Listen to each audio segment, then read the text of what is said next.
السلام علیکم ورحمۃ اللہ وبرکاتہ۔ ہم موجود ہیں مدینہ شریف میں ذوالحلیفہ مقام پہ۔ ابن عباس رضی اللہ تعالیٰ عنہ بیان فرماتے ہیں ان النبی صلی اللہ علیہ وسلم وقت لأہل المدینہ ذوالحلیفہ، مدینہ والوں کے لیے جو میقات مقرر کیا گیا ہے وہ ذوالحلیفہ کا مقام ہے۔ تو یہ وہ مقام آپ کو ہم دکھانا چاہتے ہیں۔ بعض ایسے بھی حاجی ہیں بیچارے، وہ گاڑی میں بیٹھے رہتے ہیں اور ان کو پتہ بھی نہیں ہوتا اور وہ نیت بھی نہیں کرتے، کئی سوئے ہوتے ہیں، اور جب مکہ میں جا کے ان سے پوچھا جائے تو وہ ہمیں تو پتہ ہی نہیں چلا تھا۔ تو زبان سے نیت کرنا یہ ضروری ہے حج اور عمرے کی، تو اس لیے لبیک اللہم عمرتن یہ نیت کر کے تلبیہ پکارنا شروع کر دیں۔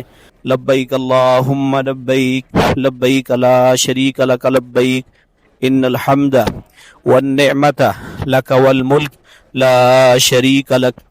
تو غسل کریں، وضو کریں، احرام باندھیں اور لبیک اللہم عمرتن یہ نیت کریں اور اس کے بعد تلبیہ پکاریں۔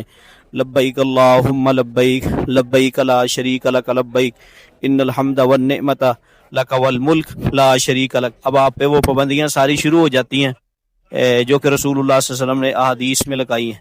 تو دکھانے کا مقصد یہ ہے کہ یہ ذوالحلیفہ مقام میقات پر ہم موجود ہیں۔